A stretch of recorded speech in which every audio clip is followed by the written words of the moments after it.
Je vois un gars au loin qui est adossé sur un mur. Je vois qu'il a une capuche, un masque. Je me suis dit, bon, je passe devant lui et je sens une présence derrière moi, mais j'ai eu le temps de la sentir même pas une demi-seconde. Quand j'ai senti la piqûre dans mes fesses, je me suis dit, c'est la fin, quoi. Je suis partie chez des collègues pour faire un repas. Il y avait une collègue à moi qui avait sa voiture. J'ai pas osé lui dire, raccompagne-moi chez moi, sachant qu'elle habitait loin. Du coup, je lui ai dit, tu peux me laisser à République. République, c'est l'endroit où il y a tous les bars, où il y a tous les jeunes qui vont pour sortir. Je vois un gars au loin qui est adossé sur un mur. Je vois qu'il a une capuche, un masque. Je me suis dit, bon... Et évidemment, le mec m'accoste. Le relou de base, comme je dis souvent, c'est vraiment le mec, oui, mademoiselle, qu'est-ce que tu fais là? Tu rentres toute seule, mais attends, c'est dangereux le soir. Je l'ai pas répondu, je l'ai pas regardé. Je l'ai entendu m'insulter, il me dit, ouais, t'es sérieux, je te réponds pas et tout machin. Je passe devant lui et je sens une présence derrière moi, mais j'ai eu le temps de la sentir même pas une demi-seconde. Il m'a direct attrapé le bras, super fort. Il m'a retourné d'un coup vers lui. Et il a sorti une seringue, il m'a piqué à la fesse. J'ai pas vu la seringue, mais j'ai senti tout de suite la piqûre. Quand j'ai senti la piqûre dans mes fesses, je me suis dit, c'est la fin, quoi. Instantanément, ça a fait effet. Je commence à avoir chaud et je commence à pas me sentir bien, d'avoir des espèces de nausées. Je commence à avoir un peu trouble et tout. J'ai senti un peu mon corps partir et me lâcher, en fait. J'ai senti tout de suite me choper par le cou. Je me rappelle que j'arrivais presque plus à respirer. Je me rappelle qu'il m'a plaqué contre le mur, super fort aussi. Je le sentais me toucher, je le sentais m'étrangler, je sentais qu'il soulevait mon haut et je me suis dit...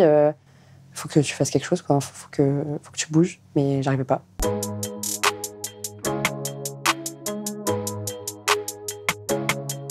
J'ai eu le temps de lui envoyer un dernier message pour lui dire vas-y, il y a un mec relou qui me parle. Et elle m'appelle peut-être 15-16 fois. Et elle m'a expliqué qu'en fait, elle était en bas de chez elle, qu'elle attendait, elle continue de m'appeler encore et encore. Apparemment, moi, je suis arrivée en courant, en titubant complètement ailleurs. Elle m'a dit t'avais les yeux vitreux, je te reconnaissais même pas, quoi. Tu t'es effondrée. Elle m'a dit je me suis fait piquer.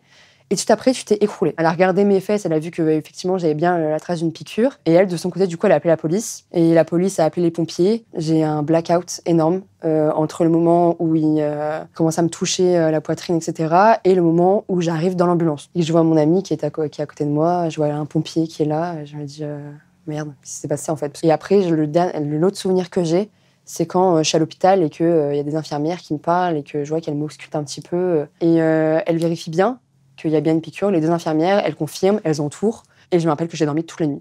On me réveille de temps en temps pour faire des prises de sang, etc. Mais je me rappelle que j'étais complètement KO, quoi. On ne sait pas à quoi j'étais droguée. Je pense que c'est une drogue anesthésiante, en fait, parce que j'étais tellement KO. Et même pendant des jours après, je dormais tout le temps. Je pense que c'est quelque chose qui était vraiment juste fait pour m'endormir et pour pouvoir me violer après, quoi. On m'a pas fait de scutation gynécologique.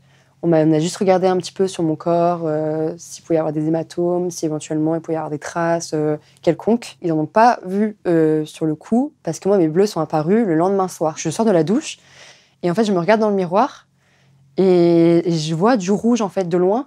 Et je me dis, qu'est-ce que c'est? Et en fait, je m'approche, et je me rends compte qu'en fait, c'était des bleus qui étaient en train d'apparaître, mais qui étaient très très profond. Et en fait, j'ai commencé à avoir des bleus qui ont poussé de partout, notamment sur la poitrine. Celui-là, je pense que c'était le pire, déjà autant mentalement que physiquement. C'était le plus gros. Et puis, mentalement, se dire que c'est sur la poitrine, tu te dis, le mec, c'est très bien ce qu'il a fait, quoi. Et j'en ai eu dans le cou. Et là, je me suis rappelé que c'était évidemment quand il m'a étranglée.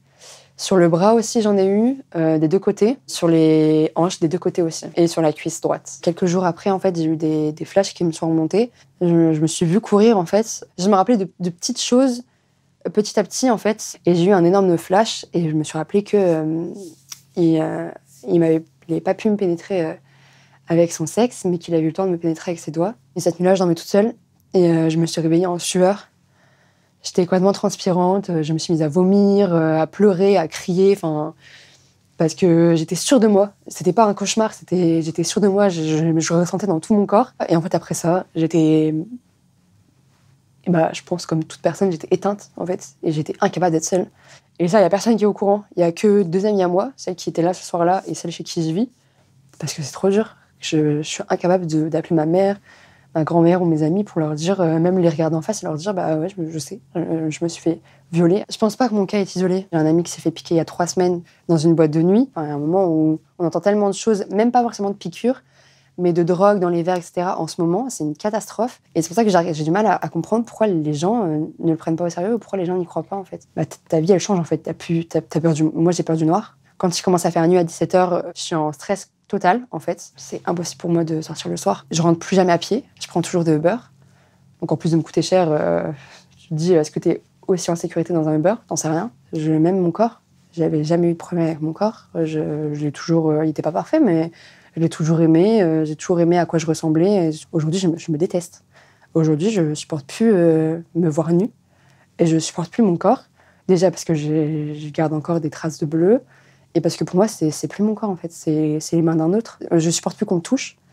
Juste qu'on va mettre une main sur mon épaule ou qu'on va me frapper pour rigoler, ça me fait pas rire. En fait, ça m'angoisse. Je supporte pas qu'on ait un contact physique avec moi. C'est des séquelles qui resteront, en fait. Et il faut que j'aille voir quelqu'un, il faut que j'aille en parler, mais je suis pas encore prête. J'ai juste envie qu'on se fasse plus emmerder, en fait. J'ai envie de marcher tranquillement dans la rue et qu'il se passe rien, en fait. Juste que je marche et que personne me fasse chier, que je puisse rentrer à l'heure que je veux, quand je veux, en pleine nuit s'il faut, et de pas avoir peur, en fait, de pas avoir besoin d'être accompagnée à chaque fois. C'est plus possible. Je rentrerai plus jamais seule.